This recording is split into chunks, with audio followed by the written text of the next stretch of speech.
السلام عليكم الاخوان، مرحبا بكم في فيديو جديد اللي غنشوفوا الاعلام التونسي اشنو كيقول على تشكيله او لا اللائحه اللي نادى عليها وليد الركراكي للعب اقصائيات كاس العالم. تلقاو في الاخير، ما تنساوناش من اللايكات، شي تعليق زوين للتحفيز واشتراك الناس الجدد. قال لك لا باهي. اش نعملوا له واحد. خلينا نحكيو على المغرب. لائحه منتخب المغرب لمباراتي اريتريا وتنزانيا. بونو المحمدي بن عبيد حراس المرمى، دفاع سيس اكرد عبقار، عبد الحميد حكيمي، العملود، عطيت الله مزراوي، وسط الميدان مرابط جبران، لاعب الوداد الخنوس السيباري، ريتشاردسون، وعز الدين وناحي. في الهجوم زياش ديوب، سفيان ديوب حبك تحكي لي عليه هذا سفيان ديوب، ايوب الكعبي، عدلي، نسيري، عبد الصمد الزلزولي، مين حارث، وطارق تيسودالي.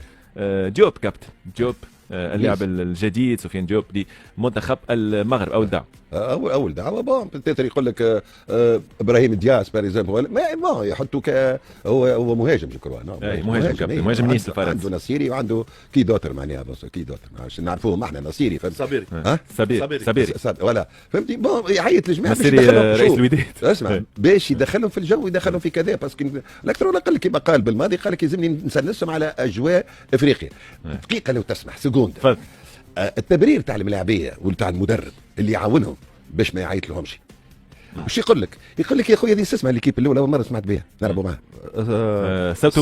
ساو تومي هما ملاوي رد لكم تحقروا الجمعيات خاطر صوتوا اسمها انا والله سامحوني الاولاد، وهذه ملاوي يقول لك بون جو بو معناها جو بو مون باسي دي جوار، وهما لا كابتن سي با سا، هذا منتخب وهذا كيفاش نقولوا مصلحه وطنيه وعامه. وقت نعيط الملاعب راهو كيما قبل كانوا يعلموا هنا كانك في الجيش تولي درابو، فماش لاعب هذا منتخب. تمثل تونس تقول انا ما نجمش نجي توا اما نجي بعد، لا ما يجيش. في حكايه جوب كابتن، في حكايه جوب مثلا اش قال ركراكي؟ قال جوب لاعب مستوى عالي، اختار المغرب وارتأينا المنادات للاعب ليتعود بالاجواء رفقه المنتخب قبل الكان، ويحكيوا ما عندهم برشا بون الاجراءات الاداريه لتغيير جنسيه الرياضيه خذت وقت. فرنسي مغربي هو تجي اول مره هيك وتتعود، واللغه وكذا وامور ومنتخب وفيستير، ونقولوها بصراحه الفيستير في العالم اجمع مقسوم، فما القدم مع القدم ضد جدد، واحنا ماشي نقولوها بصراحه. تألق جبران في السوبر ليج، يرجعوا المنتخب علماء. جبران اللي قال عليه الركراكي انه يعرف طريقه لعب المنتخب ومتعود على الاجواء، واظهر مستوى عالي في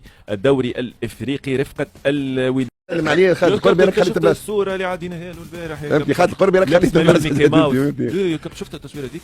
خالد قربي عمل ترانسفورماسيون. اسمع كلمت ماما الاخرى ثاني سؤال قال لي على حمله الحطب بدور، هو حمله الحطب راح يكون. لا انت من اكبر حمله الحطب يا كابتن يا خويا، اشتعل النار يا كابتن. الله يهديك يا كابتن، والله ايش قلت ماك تحب انت هكا الامور. خلينا نحكيو على تصريحات جمال بالماضي قبل تربص منتخب الجزائر وقبل الاعلان على القائمه. ما نعرفش اسكو باش يكون فيهم مفاجات ولا لا، وهل ستتم دعوه ياسين الابراهيمي ام لا، لاعب الغرافه المتالق صحبه فرجاني السيسي في فريق يتصدر الدوري القطري رفقه السد كما قلت.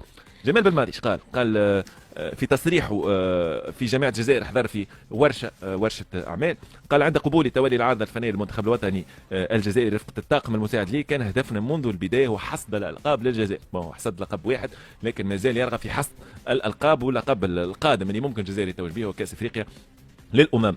فما عديد التجارب الفاشله صلب منتخب الجزائر حكي عليها جمال بالماضي، قال ما نحبش نكون في الليست هذيك، الليست اللي فيها شكون؟ فيها غوركوف، فيها الكراز، رابح ماجر، جورجي كانز، وعديد المدربين اللي فاشلوا. ممكن فهيد لوزيتش هو اللي نجح باعتبار انه تعدى الى الدور الثاني في مونديال 2014، المونديال اللي يعتبر تاريخي المنتخب الجزائر. تعتبر محمد انه او حسب رايك هل تظن انه منتخب الجزائر وقائمته القادمه اللي باش يعلن عليها جمال بالماضي في الساعات الجايه ستشهد بعض المفاجآت؟ دعوه ممكن يوسف البليلي، ياسين ابراهيمي، لاعب يعطاو برشا المنتخب الجزائر وكانوا ساهموا بدرجه كبيره في فوز بلقب 2019 في مصر. القائمه باش تكون صحيحه، الناس الكل تستنى فيها في الجزائر كما قلنا المره اللي فاتت. البليلي توقيف الشامبيونات تلعب ضده، يعني الشامبيونات الجزائر وقف من بيريود كبيره.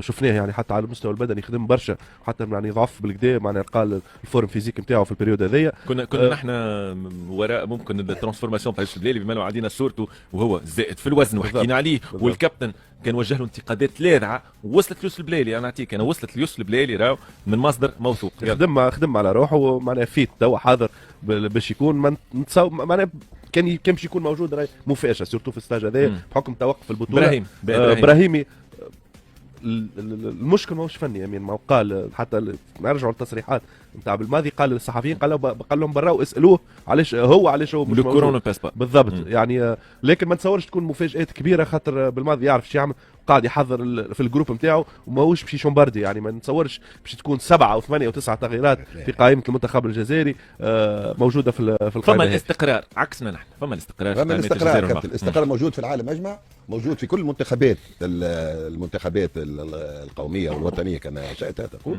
بون اذا كان كل مره انت عندك لو ستاتيو وعندك ال11 رانترون، ما عندكش بور لو مومون. عليه خاطر كل مره نشوفوا واحد لعب يوسف مساكني ما يجيش، انا ما يلعبش في البوست هذاك ما يجيش. معناها اذا انت ما تستغلش المواصفات نتاع كل لاعب وين ينجم يعطيك الاضافه، وين يكون يصلح للمجموعه، لا اكثر ولا قلت قبيله. قلت لك شو الفرق بين ليفاندوفسكي وبين كاين المدرب نتاعو يقول مش واحد اخر، قال لك يا ولدي راهو الفرق بيناتهم اللي راهو كاين يرجع ويعاون في الشق الدفاعي، لا اكثر ولا اقل. ممكن كابتن ايضا خلينا بعجاله، كاين راهو اصغر من ليفاندوفسكي في العمر وبدنيا خير تو، وزوز هدف زوز دي ماشيين ماكينات تقريبا 4 سنين، واحد عام 92 واحد عام 92. خلينا في تونس فهمتي ولا في الجزائر بلوتو في حق مشينا في الجزائر وتونس كيف كيف والمغرب كلهم شخصيه نتاع واحد فهمتي. وعيط شو اسمه الاخر فغولي عيط له بون بور ليكيليبر الميتيران يعيط له على البنك خاطر اتونسيون خاطر الميتيران دوره مهم في حجرات الملابس. انا نتصور ياسين ابراهيمي كابتن ولاعب يقدروه في تشكيله منتخب.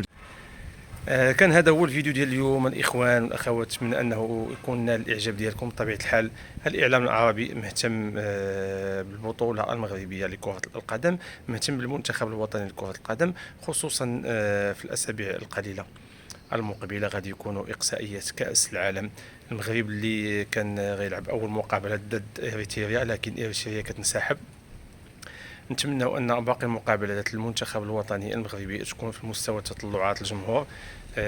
كيبان مجموعه سهله في هذه الاقصائيات، لكن المنتخب الوطني خصو ياخذ دائما الحيطه والحذر واحترام الخصم. فبعض الخطرات كيوقعوا بعض المفاجآت في هذه التظاهرات هذو او هذه الاقصائيات. المجموعه اللي نادى عليها وليد الركراكي بطبيعه الحال في اي مره كينادي على بعض اللاعبين كتكون اراء مخالفه شيئا ما، لكن كيبقى هو المسؤول الاول على المنتخب الوطني المغربي. وملي كنشوفوا دائما كاس العالم ديال قطر اللي وصلنا للدومي فينال، حتى واحد ما كان كيتسنى هذه النتيجه هذه، تحمل المسؤوليه ديالو في ظرف 3 اشهر ووجد فريق، اولا كنقولوا الفريق اللي كان واجد من قبل، انما هو عطاه واحد الشحنه ايجابيه بشكل كبير، لعب على النفسيه ديال اللاعبين والقرب ديال المدرب من اللاعبين، فكيعطي نتائج ايجابيه. نتمنوا دائما هذه العلاقه بين المدرب وبين اللاعبين تكون في المستوى العالي، مستوى كاس العالم اللي كنبغيو دائما ان هذا الشيء يتعاود. نهائيات كاس افريقيا ديال 2024 فهي بطبيعه الحال ماشي سهله انك تدي كاس افريقيا، لكن كتبقى ممكنه وغير مستحيله. تحياتي لكم الاخوان والاخوات اللي كتدعموا القناه المتواضعه. نتمنى انكم ما تنساوناش من اللايكات، التعليقات واشتراك بالنسبه للناس الجدد. تحياتي لكم والسلام عليكم.